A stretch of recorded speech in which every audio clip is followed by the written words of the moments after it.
একদিকে যখন কাদম্বিনী কাণ্ডে প্রতিবাদে উত্তাল কলকাতার রাজপথ, রবিবার রাত দখল ও মানববন্ধন কর্মসূচিতে ব্যস্ত জনতা, তখন এসবের মাঝেই সিথি এলাকা থেকে উঠে এলো মহিলাদের শ্লীলতাহানির অভিযোগের তীর শাসক ঘনিষ্ঠ যুব সভাপতির বিরুদ্ধে। প্রতিবাদে সিথি থানার সামনে বিক্ষোভ মহিলাদের। সিথি থানা এলাকার সবজি বাগানে কিন্তু মহিলাদের উপর শ্লীলতাহানির অভিযোগ এবং অভিযোগ করছে মহিলারা তাদের বিরুদ্ধে, যার বিরুদ্ধে অভিযোগ তিনি কিন্তু একজন তৃণমূল ঘনিষ্ঠ নেতার, এমনটাই কিন্তু জানা যাচ্ছে। দিদি, কি হয়েছিল আজকে ঘটনাটা? আমি বাড়িওয়ালা, আমি যে ঘটনা ঘটেছে আমি ওনাকে চিনি না। আমি ওপর থেকে দেখছি নিচে ধুমধাম আওয়াজ হচ্ছে, দরজা ভাঙা ভাঙেছে। ওপর থেকে নিচে এসে দেখছি যে আমার দরজা ভেঙে দিয়েছে। তারপর আমি বললাম তুমি মদ খেয়েছো, মারধর করছে। হ্যাঁ, তারপর মধ্য অবস্থায় ছিল। তারপর আমি বললাম তুমি মদ খেয়েছো, আমার বাড়িতে মাদলামা করছো কেন? তুমি মাদলামা করতে তোমার বাড়িতে করো। আমি বলতে আমাকে ধাক্কা মেরে দেয়, চশমা ফেলে দিয়ে আমার চোখে লাল হয়ে গেছে, মানে 2-4 গাদা মেরে দিল। আমি প্রতিবাদ করতে গেছি, আমাকে মারছে। এখানে আরো কয়েকজন মহিলা আছে, কি ঘটনা ঘটেছিল আজকে? ও নেশা ভাঙ করে এসে আমার হাজবেন্ডকে মারছিল, আমরা গেছি ছাড়াতে, আমারও গায়ে হাত দিয়েছে, আমার মেয়ের গায়ে হাত দিয়েছে।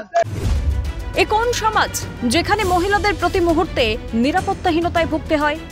সরাসরি গায়ে হাত মহিলাদের। প্রতিবাদ করতেই মারধর, ঘরবাড়ি ভেঙে দেওয়ার অভিযোগ উঠেছে ওই নেতার বিরুদ্ধে। ঘরের উপর, আমাদের ঘরের ভিতরে ঢুকে গিয়ে ঘর ভেঙে দিয়েছে, দরজা ভেঙে দিয়েছে। আমাকে ধাক্কা মেরে দিয়েছে, আমার ঘরে দরজা ভেঙে দিয়েছে। ঘটনার পর মহিলা পুরুষ একত্রে সিথি থানায় অভিযোগ দায়ের করেন এবং থানার সামনে বিক্ষোভ দেখান। একেবারে কিন্তু তারা থানার সামনে বিক্ষোভ দেখাচ্ছে। এই যে ঘটনা, যখন মহিলাদের সম্মান নিয়ে যখন প্রশ্ন উঠছে এবং রাস্তায় লোকেরা নামছে, মানুষ নামছে, প্রতিবাদ জানাচ্ছে, সেই সময় দাঁড়িয়ে কিন্তু এই শ্লীলতাহানির অভিযোগ এবং দোষীদের শাস্তির দাবিতে কিন্তু এই মুহূর্তে কিন্তু আন্দোলন চলছে।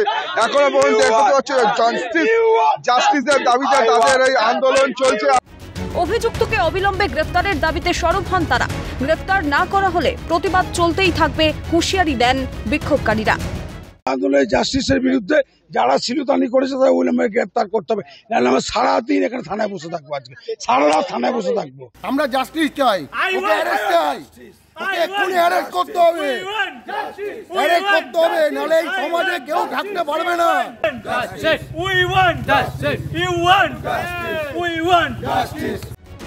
এখন দেখার অভিযুক্তরা শাস্তি পান কিনা, তাদের গ্রেফতার করা হয় কিনা, নজর থাকবে সেদিকেই। শান্তনু সাহার রিপোর্ট, ক্যালকাটা নিউজ।